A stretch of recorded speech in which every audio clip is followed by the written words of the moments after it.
दोस्तों आज आपने थंबनेल देख लिया होगा, कुछ इंटरेस्टिंग चीजें यहाँ पे होने वाली। एक तरफ सरकारी कंपनी बीएसएनएल जो मर के चलती, मर के धीरे धीरे सारी चीजें हो रही है, लेकिन फिलहाल टीसीएस का साथ मिला हुआ। टीसीएस के चक्कर में दोस्तों इसका 4G बहुत स्पीड से यहाँ पे लग रहा है।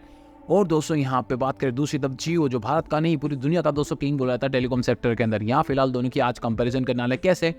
बीएसएनएल एक छोटा सा पिद्दी सा प्लेयर यहाँ पे जियो को कड़ी चुनौती दे रहा है। फिलहाल अगर बात कर ली जाए तो सेकंड क्वार्टर का जो रिजल्ट निकल गया है सितंबर वाला दोस्तों, यहाँ पे 2024 में सॉरी, यहाँ पे दोस्तों यहाँ पे जियो को कड़ी चुनौती दी। यहाँ पे 1 करोड़ सब्सक्राइबर छोड़ के गए। अब तक का सबसे बड़ा झटका लगा है जियो को।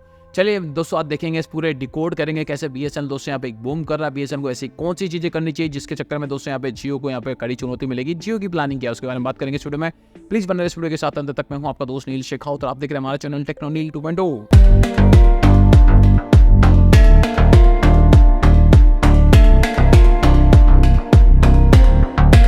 तो दोस्तों आज हम एक टॉपिक को डिस्कस करने वाले हैं, क्योंकि फिलहाल बीएसएनएल की घर वापसी की मुहिम यहाँ पे चल रही है। जब से दोस्तों बीएसएनएल फिर से गेम में आना शुरू हुआ, बीएसएनएल ने घर वापसी चला रखा है। ट्विटर पे देखो हर जगह बीएसएनएल घर वापसी बीएसएनएल के पास आओ। ये सक्सेस कहाँ से होने लगा है? सक्सेस दोस्तों जब से हुआ तब से जियो ने, एयरटेल ने, वोडाफोन आइडिया ने अपने टेरिफ्स को 10 से 25% बढ़ा दिया।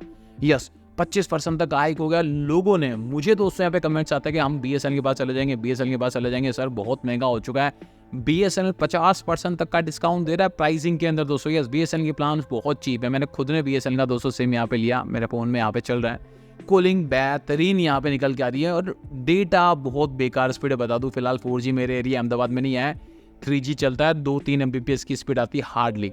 लेकिन उसके बावजूद दोस्तों यहाँ पे लोग जा रहे हैं बीएसएनएल की तरफ, तो कुछ तो स्टाफ हो रहा है दोस्तों। यस बीएसएनएल की तरफ दोस्तों आ रहे हैं। मैंने आपको अगले महीने बताया था कि कैसे दोस्तों 2-3 मिलियन है, 30 लाख बीएसएनएल की तरफ लोगों को यहाँ पे पोर्ट करके जा रहे हैं। जियो, एयरटेल, वोडाफोन आइडिया तीनों को ही छोड़ के जा रहे हैं यहाँ पे।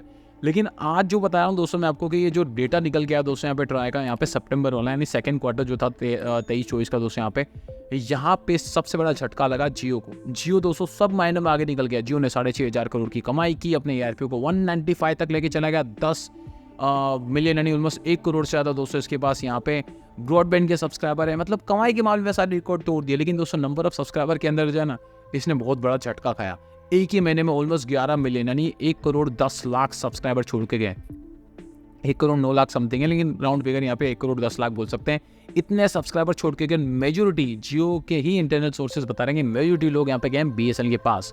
यस और इसी चीज़ पे जियो वाले का स्टेटमेंट आया था। जियो का मैनेजमेंट बोलता है कि ये सिर्फ और सिर्फ इसलिए गए हैं कि बीएसएनएल सस्ता दे रहा है, और सस्ता दे रहा है तो लोग जाएंगे उसके पास। लेकिन पंगा ये है कि बीएसएनएल के पास सर्विस अच्छी नहीं है, ना 4G ना 5G है।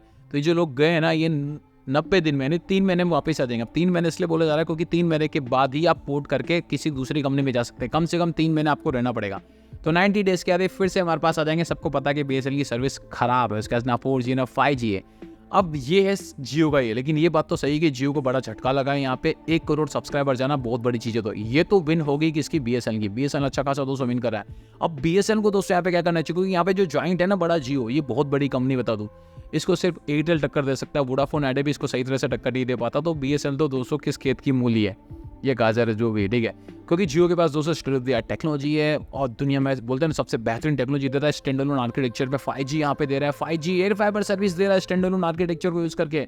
सैटेलाइट इंटरनेट सर्विस यहाँ पे लेके आ रहा है दोस्तों यहाँ पे। तो इसमें तो कोई डाउट नहीं कि जियो बेहतरीन सर्विस दे रहा है। प्राइसिंग में दोस्तों बात करें तो जियो ने ही प्राइस सस्ती की थी यहाँ पे। अनलिमिटेड 4G आपको दिया था दोस्तों यहाँ पे यूज़ करने के लिए पहले 6 महीने के लिए। फिर कॉलिंग अनलिमिटेड आज भी आपको मिलती है यहाँ पे। 5G अनलिमिटेड आपको देखने को मिलता है। इतना कोई दुनिया में कोई नहीं दे सकता। बीएसएनएल की तो बात ही नहीं है। फिलहाल जो बीएसएनएल को यहाँ पे एज मिल रहा है ना, वो सिर्फ और सिर्फ इसलिए मिल रहा है क्योंकि लोग थोड़े फ्रस्ट्रेटेड है यहाँ पे टेरिफ हाइक करने से, और ये गुस्सा निकल रहा है जियो पे, एयरटेल पर, वोडाफोन आइडिया पे।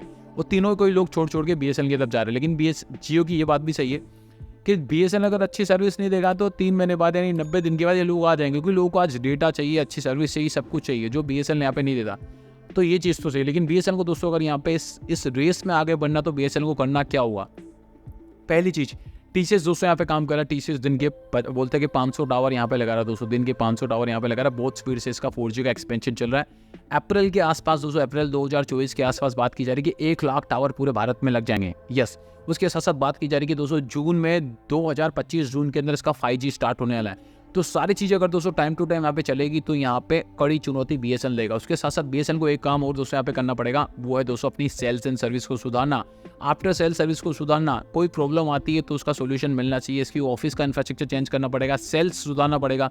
बीएसएनएल का सिम लेने के लिए बहुत पापड़ बेलने पड़ते हैं, आपको कहीं भी नहीं मिलता, तो स्टोर्स लगाने पड़ेंगे, बहुत सारी चीज़ें करनी है, नेटवर्क सुधारना पड़ेगा अच्छी तरह से, और सस्ता प्लान देना पड़ेगा, अनलिमिटेड देना पड़ेगा। जैसे वोडाफोन आइडिया नाइट में अनलिमिटेड देता है दोस्तों, वैसे कॉलर ट्यून वगैरह बहुत सारी चीज़ें, डेटा डिलाइट देता है वोडाफोन आइडिया, वैसा देना पड़ेगा।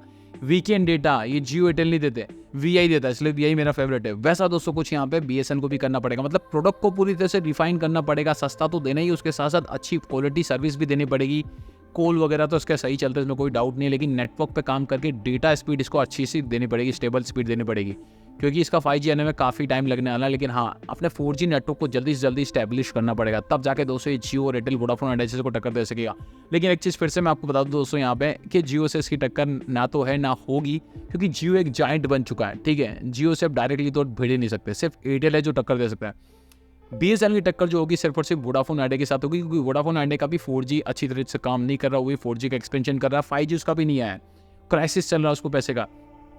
तो अगर कुछ यहाँ पे चुरा सकता है, यहाँ पे वोडाफोन आइडिया से ही ले सकता है कुछ सब्सक्राइबर यहाँ पे बीएसएनएल। जियो जो है वो अपना एक स्ट्रेंथ बना के चलेगा, क्योंकि जियो एक ऐसी कंपनी दोस्तों जो महीने महीने में 1-1, 2-2 मिलियन सब्सक्राइबर अपने ऐड करती है, यानी 10-10 लाख, 20-20 लाख।